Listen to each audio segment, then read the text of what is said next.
हिम्मतराव अनाजी शेवाळे. राहिला तर आपण राहायला मी नाशिकला रामचंद्र नगर जवळ. अच्छा राधाकृष्ण. बाबा, तुम्हाला इथे यायचा अगोदर कोणकोणते त्रास होते?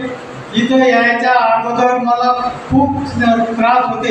हृदयाचा त्रास होता, थायरॉइडचा त्रास होता, शुगरचा त्रास होता, गुडघ्यांचा त्रास होता, मणक्याचा त्रास होता, लघवीचा त्रास होता, डोळ्यात कमी दिसत होते. चष्मा लावून मी पेपर वाचत होतो. तर थेरपी केलं तर सर्व त्रास गेले. एकही त्रास माझा राहिला नाही. पण ते कोरोना आल्यामुळे बंद. आपली थेरपी त्यांनी किती वर्षभर केली तू?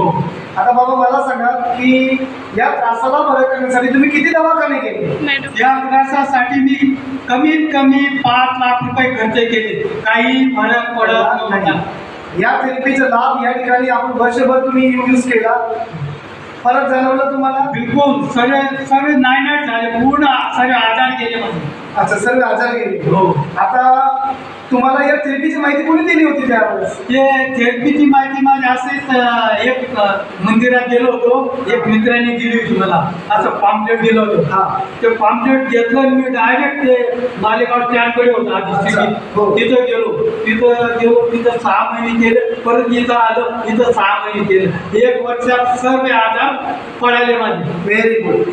तर पहिल्यांदा त्या मंदिराच्या देवाला, मंदिराच्या साईबाबांना, आधी लोकांना आपण धन्यवाद दिला पाहिजे. काय वाटतं तुमच्यासाठी? जर त्या बाबांनी आपल्याला सांगितलं नसतं बाबांना, तर बाबा इथे आले असते नाही, फरक पडला असता नाही. तर अभिनंदन दिलं पाहिजे त्यांना. बाबा, थेरपी घेतल्यानंतर तुम्हाला किती त्रास मध्ये फरक पडला? किती रुपये खर्च केले असते तुम्ही आतापर्यंत? ते खूप खर्च केले होते. 5 लाख रुपये. आता या जेवढे त्रास तुम्ही सांगितले, आराम मिळाला सर्वांमध्ये? हो. काय काय फायदा झाला सांगा बरं.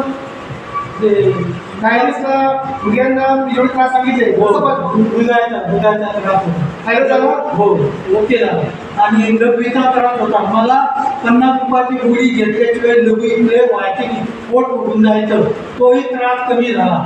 4000 रुपयाच्या गोळ्या खावे लागतात. हो, अजून सध्या आता 4000च्या गोळ्या. म्हणजे थेरपी बंद झाली वर्षानंतर 4000च्या गोळ्या आज पण त्याला खावी लागतात. आणि यानंतर दुसरं त्यांच्या घरी अशा मशीन्स आहेत, ते वापर करतायत. आणि आता परत त्यांनी ती त्रासमध्ये होते की असं शाखा परत सुरू व्हावी. आणि या देवाच्या कृपाने शाखा सुरू झाली ना. आता ते त्यांना कळालं, लगेच पुढची थेरपी घेण्यासाठी या ठिकाणी आलेले आहे. म्हणून तुम्हाला, तुमच्या परिवाराला खूप खूप अभिनंदन. तर या बसलेल्या आईबाबांना काय मेसेज द्याल तुम्ही? मेसेज म्हणजे हे इतकं चांगलं आहे, दवाखाने करायची गरजच नाही. इथं जर कंटिन्यू आलं ना तर दवाखान्याला पायरी चढणारच नाही, जाणारच नाही. हे मी सांगतो. आणि आता राहिलेलं 4000च्या गोळ्या ती मी सोडून टाकतोय या ठिकाणी. बाबाच्या काळी